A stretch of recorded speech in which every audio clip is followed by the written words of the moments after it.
গরমকালে আইসক্রিম খেতে আমরা সকলেই ভীষণ ভালোবাসি।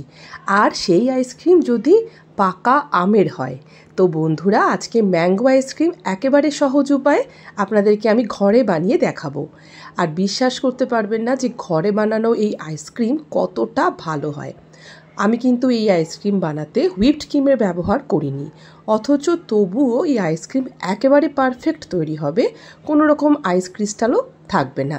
আপনারা দেখলেই বুঝতে পারবেন যে কত সহজে কত সুন্দরভাবে এই আইসক্রিম আমরা বাড়িতে বানিয়ে নিতে পারবো। আর এর স্বাদ সত্যিই ভুলবার নয়, একবার খেলে বারবার খেতে ইচ্ছে করবে। তো নমস্কার বন্ধুরা, আপনাদের সবাইকে স্বাগত জানাই আমার কুকিং চ্যানেল সোনালি কথায়। আইসক্রিম বানানোর জন্য আমি প্রথমে নেব দুধ। এখানে আমি মেজারিং কাপের মেপে মোট 2.5 কাপ নিচ্ছি দুধটা কিন্তু একদম নর্মাল কাউ মিল্ক, কোনো ফুল ফ্যাট মিল্ক আমি ব্যবহার করছি না। দুধের মধ্যে দিলাম 1/2 কাপ চিনি আর তার সাথে 2 চামচ কর্নফ্লাওয়ার। এখনও কিন্তু আমি গ্যাস অন করিনি, ঠান্ডা অবস্থাতেই আমি দুধটার সাথে কর্নফ্লাওয়ারটাকে খুব ভালো করে মিশিয়ে নেব। কারণ গ্যাস অন করে দুধটাকে গরম করে যদি আপনারা মেশাতে যান, তাহলে কিন্তু কর্নফ্লাওয়ার দুধের সাথে ভালোভাবে মিশবে না, দলা পাকিয়ে যাবে। ভালোভাবে মিশিয়ে নেওয়ার পর এবার আপনারা দুধটাকে জাল দিতে থাকবেন। একটু কেশর আমি এখানে যোগ করেছি, তো তাতে করে স্বাদের খুব বেশি পরিবর্তন হবে না, চাইলে কিন্তু আপনারা এটাকে স্কিপও করতে পারেন। এবার গ্যাসের ফ্লেমটাকে একেবারে লোতে রেখে ক্রমাগত এইভাবে স্প্যাচুলা চালাবেন আর দুধটাকে ঘন করে জাল দিয়ে নেবেন। আশা করি দেখেই বুঝতে পারছেন যে দুধটা আমার কতটা ঘন হয়ে গেছে। এইভাবে কিন্তু আমরা বাড়িতেই কনডেন্সড মিল্ক তৈরি করতে পারি। এখন এটাকে ঠান্ডা করার জন্য আলাদা করে সরিয়ে রাখছি আর আমটাকে আমরা রেডি করে ফেলি। তো আমি এখানে ব্যবহার করব আজকে হিমসাগর আম, পুরো 1 কাপ। ম্যাঙ্গো আইসক্রিম বানানোর জন্য যে আমটা আমরা নেব সেটা একদম ফ্রেশ হলে খুব ভালো হয়। আমটাকে মিক্সিতে আমি একবার পেস্ট করে নিয়েছি, খুব ভালো করে পেস্টটাকে করে নিতে হবে, একদম মিহি করে।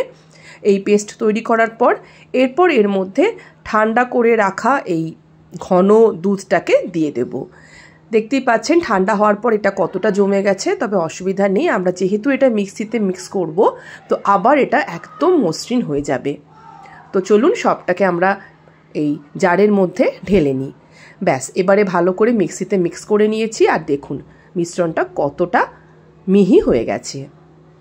এরপর নেক্সট স্টেপ আসছে, আমরা একটা বাটি নিয়েছি যেটাকে ফ্রিজেই আমরা আগে রেখে দিয়েছিলাম। এখন আমি নিচ্ছি আমুলের ফ্রেশ ক্রিমটাও কিন্তু ফ্রিজ থেকেই বার করেছি। আর 1/2 কাপ মতন ফ্রেশ ক্রিম আমরা এখানে ব্যবহার করব। যদি ফ্রেশ ক্রিম আপনাদের না থাকে তাহলে সেক্ষেত্রে আপনারা দুধের যে ঘন স্বর সেটাও ব্যবহার করতে পারেন। আমি এখানে ফ্রেশ ক্রিমে ব্যবহার করেছি হুইপড ক্রিমের বদলে। আর ফ্রেশ ক্রিম কিন্তু খুব সহজেই মার্কেটে পাওয়া যায়। ফ্রেশ ক্রিমটাকে এবার ভালো করে একটু ফেটিয়ে নিতে হবে। তার জন্য আমি এখানে নিয়েছি ইলেকট্রিক বিটার। যদি আপনাদের কাছে এই ইলেকট্রিক বিটার না থাকে তাহলে আপনারা যে হ্যান্ড হুইস্কার থাকে সেটা দিয়েও কিন্তু এই কাজটা করে নিতে পারেন।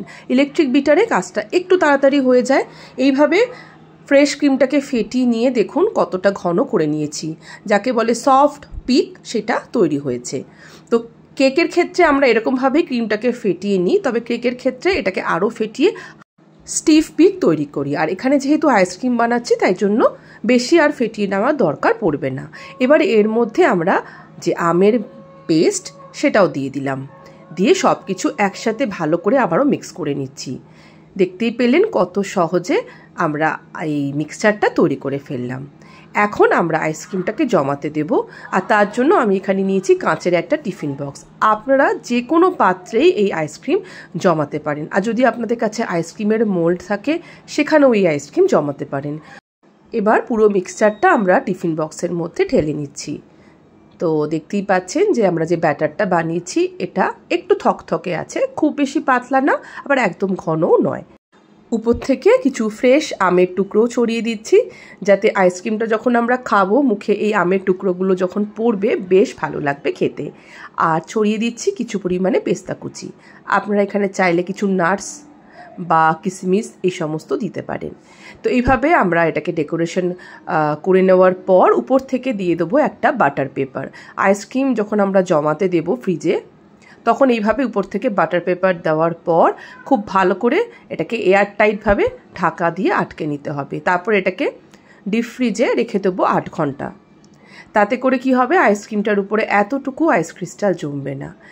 8 ঘন্টা পর ফিরে এসে আমি আপনাদেরকে দেখাচ্ছি। দেখুন কত সুন্দরভাবে আমাদের আইসক্রিমটা সেট হয়ে গেছে। আর এটা আশা করি দেখেই আপনারা বুঝতে পাচ্ছেন যে কতটা পারফেক্ট হয়েছে। এতটুকুও কিন্তু এখানে আইস ক্রিস্টাল জমেনি। ফ্রেশ ক্রিম দিয়ে আমরা কিন্তু খুব সহজে এত সুন্দর একটা আইসক্রিম বানিয়ে নিতে পারি। সত্যি কথা বলতে কি, সবসময় তো আমাদের ঘরে হুইপড ক্রিম থাকে না, তো তা বলে কি আমরা আইসক্রিম বানাতে পারবো না? নিশ্চয়ই পারবো। এইভাবে এই টেকনিক ফলো করে আপনারা করলে আমার বিশ্বাস আপনারাও এক চান্সে দারুণভাবে এই আইসক্রিম বানিয়ে নিতে পারবেন। আর দেখতেই পাচ্ছেন কতটা লোভনীয় হয়েছে এটা দেখতে। দেখতে যে শুধু লোভনীয় তা কিন্তু নয়, এটা খেতেও ভীষণই ভালো লাগে।